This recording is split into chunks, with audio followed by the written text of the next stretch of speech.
Hello and welcome, ladies and gentlemen, to the Zekko Football channel. Today we are back grading Premier League transfers. Only today we are turning our attention to Liverpool Football Club. As you can see, we have our grades on the left hand side. They're pretty self-explanatory, and we have our players. But before we get into it, if you are new to the channel, please make sure that you subscribe, you like the video, and you turn on those notifications. I'll wait. No, it's okay. It's okay. Just go, click the buttons. I'll wait. You done? Okay, thank you. Right, let's get into it.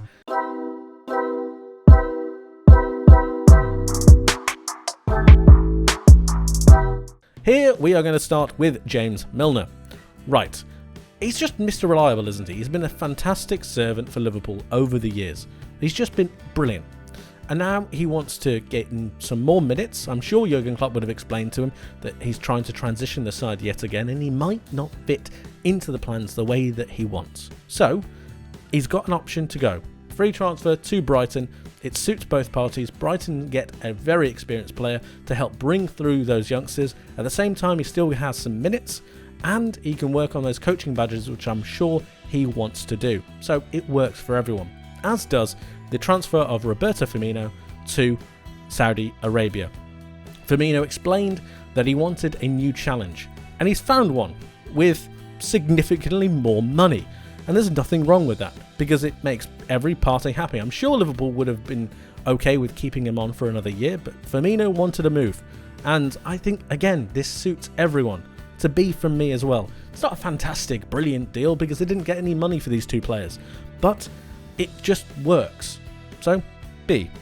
Let's move on to a player who's getting a loan move, and that's Fabio Carvalho, and he's going to RB Leipzig for the season. I think this is sensational. And I think this is sensational because I think Liverpool would have been tempted to cash in on Carvalho after his disappointing start to the year. I don't think that he's had the impact that I think a lot of people would have thought. He had that brilliant season at Fulham, and then he transferred to Liverpool, and he wasn't able to really establish himself. Now, we do have to understand that Liverpool weren't a great side last year, and that will come into the reasoning behind Carvalho's dip in form. But I think putting him over to Leipzig, where they like to have a lot of emphasis on young players, he'll experience a different version of football, a faster paced version of football, especially in that Leipzig system, and he'll learn a different way of playing. It's all experience, an experience that he can bring back to this Liverpool side later down the line. I think it will be invaluable. The fact that it's a loan move and Liverpool have cover in those areas, it just makes sense. So it's an A from me. A really, really good choice of club in Leipzig, and it's something that gives him experience. Good all round. Let's talk about Alexis Chamberlain. We spoke about Milner and his free transfer and his service to the club. Oxlade-Chamberlain has kind of been the same, only he hasn't played a lot of football. His career has just been absolutely plagued by injuries, and it's just finally caught up with him to the point where I don't think anyone wants to take a punt on him. I can't really say it's a bad signing to release him from the club, because you're getting rid of his wages and you're not really worrying about whether he's going to be fit or not in the season coming. But there is some bit of me that's disappointed that his talent wasn't able to shine through because of no fault of his own, really. Speaking of no fault of his own, I can't say that about this player, Naby Keita, because he's just been terrible. And if you would have told me that 5 years ago, when they signed him and they spent the best part of 60 million euros on Naby Keita, and told me that he was leaving on a free transfer to, I don't know where, somewhere in Germany, it's just nowhere near good enough. It's a terrible deal, and it's one that makes Liverpool look absolutely ridiculous. Is it good that they get him off the wages? Yes.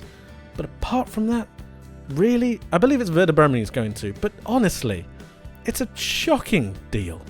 Free transfer, no money, yes, the wages are gone, but honestly, Liverpool normally get their transfers correct, but this one, that was a big miss. As is Jordan Henderson. Jordan Henderson is going to be a huge miss for Liverpool going forwards. He is your captain, your El Capitano. He's the guy. He's the one to look towards, the one that the youngsters will look towards for guidance, to bring them through into the light, and he's no longer there. I've got to say, I don't think this is a good signing at all, or a deal for Liverpool. We're ranking and grading Liverpool's transfer business, and for me, This is horrendous. Jordan Henderson had something to give to Liverpool, and 14 million euros is nowhere near enough for the emphasis, for the leadership, for the prowess that he has in this team. Even if he didn't play a lot of minutes, he'd be able to come in and do a job, and at the very least he'd be able to guide some of the players through those sticky situations and some of the adversity they will be finding themselves in next season. A massive, massive miss, and I think Liverpool have made a bit of a misstep here. They haven't made a bit of a misstep though with him. Alexis McAllister for 42 million euros. Whoever found this release clause in the Brighton contract needs to be given a whole lot of money, because Alexis McAllister, I'm sure, if it wasn't for the release clause, would be moving for about 80 mil minimum. Especially when you consider the fact that he had a really good World Cup. He's lifted the World Cup. He is a World Cup winner with Argentina, and he's only getting better. He's progressively improving, especially this season in that Brighton setup. He's just been absolutely phenomenal, and they've got him at a snip. Alexis McAllister will be one of this season's players, one of the players of the season next year, and I believe for 42 million euros, it's an absolute steal. What a brilliant signing.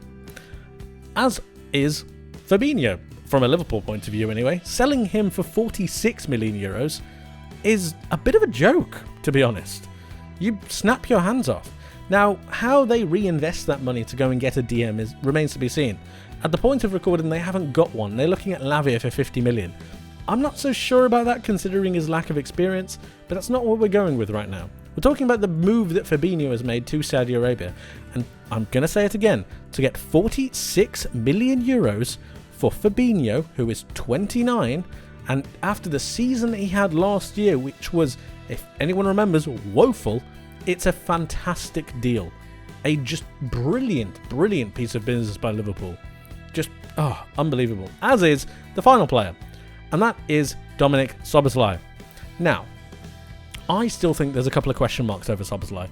I think he's a brilliant player, but, yes, there is a but, he did cost 70 million euros, and that's a fixed fee based on the release clause that was in his contract. Liverpool and release clauses seem to be a thing now, and I just think 70 million is quite a bit. That being said, he has an unbelievable amount of talent, and for that reason, I think he's going to be an A. It's a lot of money, yes, but is it something that they can swallow? Absolutely. And is he going to give them quality for for the foreseeable future? Yes. Is the story of Naby Keita going to be a warning? It should be. But Szoboszlai has proven his quality in the Bundesliga for quite some time now. His shot outside of the box is very, very good. His link-up play is pretty brilliant, and he's only 22 years old, which means he has time to be able to grow into the player that he wants to become. And he also has time to grow into the player that Jurgen Klopp wants him to become, and that's possibly even more important. Liverpool's transfer business, in my opinion, has been absolutely sensational. But what I want to know now is what you guys think.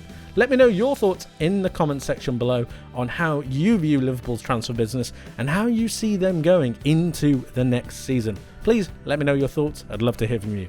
Make sure you like the video, you subscribe to the channel, and you turn on those notifications because it really does help me out. I'll see you guys in the next one. Take care.